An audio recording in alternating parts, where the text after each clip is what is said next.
नमस्कार दोस्तों, आज है 1 मई 2020। Sharma online academy current affair की दुनिया में आप लोग का स्वागत करता है। चलिए शुरू करते हैं। तो सबसे पहला क्वेश्चन है कि अंतर्राष्ट्रीय नृत्य दिवस कब मनाया गया। तो इसको अंतर्राष्ट्रीय नृत्य दिवस 29 अप्रैल को हर साल मनाया जाता है। तो इस क्वेश्चन के बारे में हम लोग जान लेते हैं। अंतर्राष्ट्रीय नृत्य दिवस हर साल 29 अप्रैल को मनाया जाता है। यह आधुनिक बैले के निर्माता जीन जॉर्जेस नोरे की जयंती का प्रतीक है। यह दिन 1982 में इंटरनेशनल थिएटर इंस्टीट्यूट की डांस कमेटी द्वारा बनाया गया, जो यूनेस्को की प्रदर्शन कला के लिए भागीदार है। यह दिन नृत्य में भागीदारी और शिक्षा को प्रोत्साहित करने में भी संलग्न है। तो इस आंसर में यूनेस्को एक शब्द आया है, उसके बारे में हम लोग जान लेते हैं। यूनेस्को का फुल फॉर्म है United Nations Educational Scientific and Cultural Organisation, और इसके अध्यक्ष हैं आंद्रे अजोले। इसकी स्थापना 4 नवंबर 1945 को हुआ था और भारत 1946 में इसका सदस्य बना। तो इसको हम लोग याद रखेंगे। चलिए हम लोग अगले क्वेश्चन की ओर बढ़ते हैं। कौन सी संस्था ने भारत के लद्दाख के कुछ हिस्से को चीनी क्षेत्र में दिखाया है। तो इसको WHO ने लद्दाख के कुछ हिस्से को चीनी क्षेत्र में दिखाया है। WHO वेबसाइट के चीन खंड में लद्दाख अक्साई चीन के कुछ हिस्से को बिंदीदार रेखा के रूप में दिखाया गया है। इसके अलावा जम्मू और कश्मीर और शेष भारत को विभिन्न रंगों में दर्शाया गया है। जम्मू कश्मीर पाकिस्तान के कब्जे वाले कश्मीर के एक हिस्से को एक बिंदीदार रेखा से चिन्हित किया गया है, जो इसे विवादित क्षेत्र के रूप में बताता है।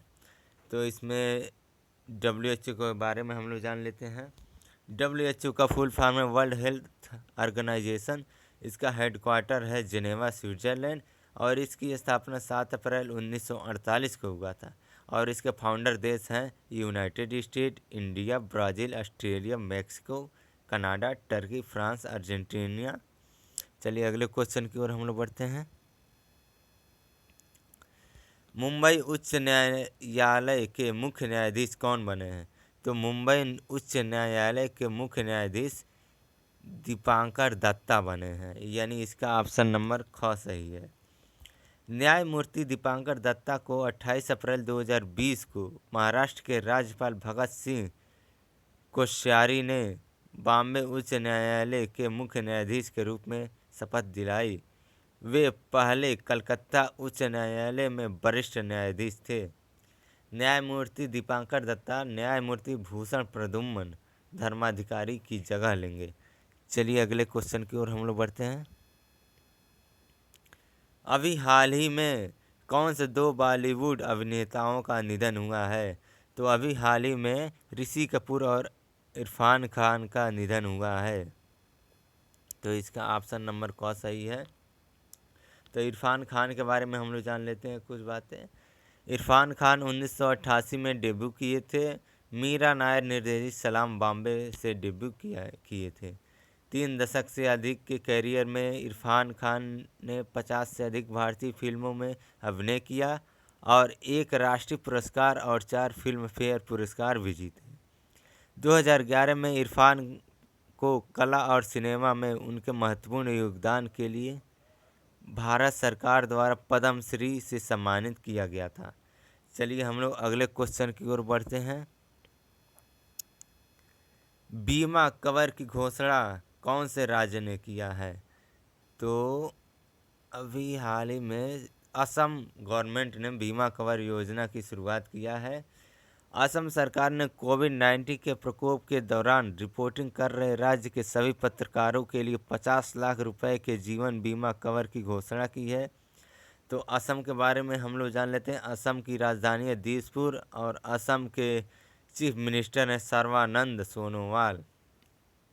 चलिए अगले क्वेश्चन की ओर हम लोग बढ़ते हैं।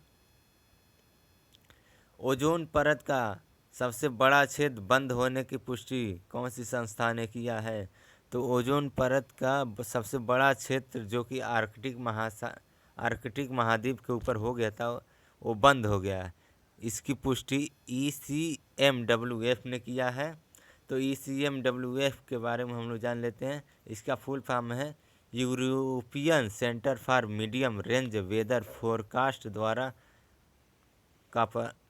कॉपरनिकस क्लाइमेट चेंज सर्विस और कॉपरनिकस एटमॉस्फेयर मॉनिटरिंग ने पुष्टि की है। आर्कटिक के ऊपर ओजोन परत में सबसे बड़ा छेद हो गया था, जो कि बंद हो गया है। समताप मंडल में ओजोन परत गैस की एक सुरक्षात्मक परत है। यह सूर्य की हानिकारक पराबैंगनी विकिरण से ग्रह को बचाती है। तो चलिए अगले क्वेश्चन की ओर हम लोग बढ़ते हैं। अभी हाल ही में माइकल रॉबिन्सन का निधन होगा, वे कौन थे? तो इसका सही आंसर है वे लिवरपूल स्ट्राइकर थे।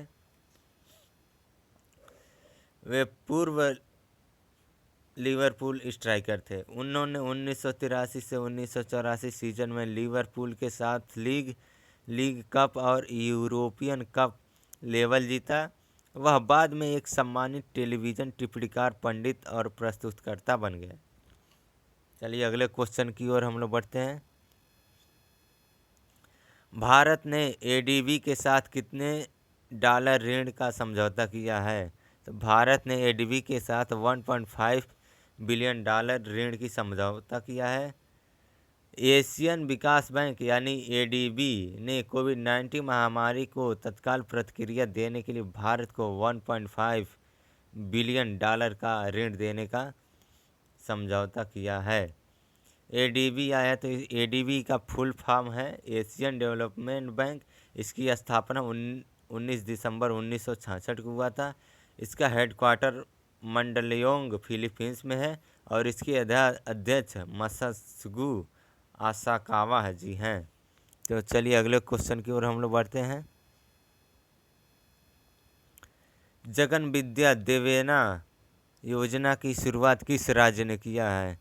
तो जगन विद्या देवेना की शुरुआत आंध्र प्रदेश गवर्नमेंट ने किया है। सीएम वाईएस जगन मोहन रेड्डी ने शुरू किया इस योजना को।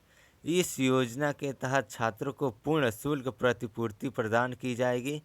सरकार गरीब छात्रों को उच्च अध्ययन करने के लिए इस योजना की शुरू करने की योजना बना रही है। इस योजना से लगभग 12 लाख छात्र लाभान्वित होंगे। तो आंध्र प्रदेश आया तो आंध्र प्रदेश के बारे में हम लोग जान लेते हैं। आंध्र प्रदेश की राजधानी अमरावती और हैदराबाद। इसके चीफ मिनिस्टर हैं वाईएस जगन मोहन रेड्डी और इसके गवर्नर हैं विश्वभूषण हरिचंदन। और आंध्र प्रदेश का राष्ट्रीय पशु है चिंकारा। तो चलिए हम लोग अगले क्वेश्चन की ओर बढ़ते हैं।